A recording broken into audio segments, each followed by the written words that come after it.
ചേലക്കരയിൽ കോൺഗ്രസ് നേതൃത്വത്തിനെതിരെ പോസ്റ്റർ പതിച്ചിരിക്കുന്നു.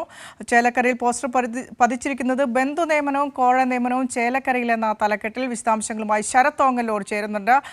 ശരത്ത്, വലിയ രീതിയിലുള്ള വിമർശനങ്ങൾ കോൺഗ്രസ് നേതൃത്വത്തിനെതിരെ ചേലക്കരയിലെ തോൽവിയുമായി ബന്ധപ്പെട്ട് തന്നെ നിൽക്കുന്നുണ്ടായിരുന്നു. അന്വേഷണ റിപ്പോർട്ട് പുറത്തുവിടണം എന്നൊക്കെ പറഞ്ഞ് വലിയ രീതിയിലുള്ള വിമർശനങ്ങൾ കോൺഗ്രസ് നേതൃത്വത്തിനെതിരെ കോൺഗ്രസിനുള്ളിൽ തന്നെ ഉണ്ടായിരിക്കുന്ന ഒരു സാഹചര്യത്തിൽ ഇപ്പോൾ പുതിയ പോസ്റ്ററുമായി ബന്ധപ്പെട്ട് എന്തൊക്കെയാണ് പോസ്റ്ററിൽ പറഞ്ഞിരിക്കുന്നത്? വിനിഷ, ചേലക്കരയിലെ ഉപതെരഞ്ഞെടുപ്പിലെ തോൽവിയെ തുടർന്ന് തന്നെ ഒരു പൊട്ടിത്തെറിയുടെ വക്കിലാണ് ചേലക്കരയിലെ കോൺഗ്രസ് നേതൃത്വം.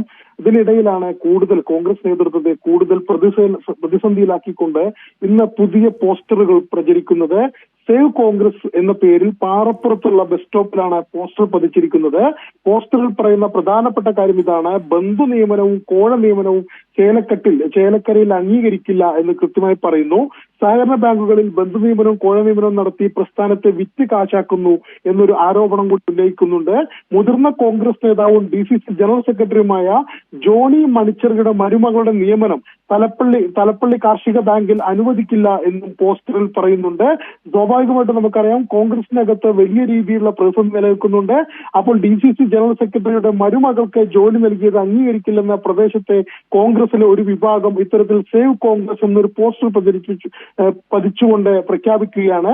കിള്ളിമംഗലം കാർഷിക bank, Painkulam multipurpose bank, Thalappilly taluk കാർഷിക ബാങ്ക് തുടങ്ങിയ കോൺഗ്രസ് നേതാക്കൾ ഭരിക്കുന്ന ബാങ്കുകളിലും ബന്ധു നിയമനവും കോഴ നിയമനവും തുടരുകയാണ് എന്നൊരു ഗുരുതരമായ ഒരു ആരോപണം കൂടി പോസ്റ്ററിൽ ഉണ്ട്. വിനിഷ,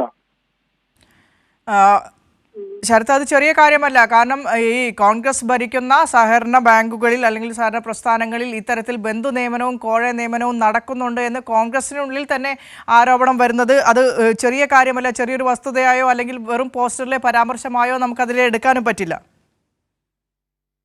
വളരെ ഗുരുതരമായ ഒരു ആരോപണം തന്നെയാണ് ഇത്തരത്തിൽ പോസ്റ്റർ പതിച്ചവർ ഉന്നയിച്ചിരിക്കുന്നത്. ഇത് കോൺഗ്രസിനകത്ത് എന്തൊക്കെ രീതിയിൽ കോൺഗ്രസിനെ ബാധിക്കുമെന്ന് നമ്മൾ കണ്ടറിയേണ്ട ഒരു കാര്യം തന്നെയാണ്.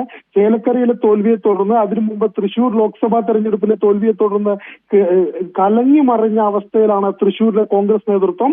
ഈ കോൺഗ്രസ് നേതൃത്വത്തിന് പുതിയൊരു തലവേദന സൃഷ്ടിക്കുകയാണ് കോൺഗ്രസിന്റെ ചേലക്കര പ്രദേശത്തെ പ്രവർത്തകർ. ഇത്തരത്തിൽ സേവ് കോൺഗ്രസ് ഫോറം എന്ന പേരിൽ പോസ്റ്റർ പതിപ്പിച്ചത് കോൺഗ്രസിനകത്ത് തന്നെ ഇതിനകത്ത് അസംതൃപ്തരായ ഒരു വിഭാഗം ആളുകളാണ് എന്ന രീതിയിലുള്ള വാർത്തകളാണ് നമുക്ക് ലഭിക്കുന്നത്.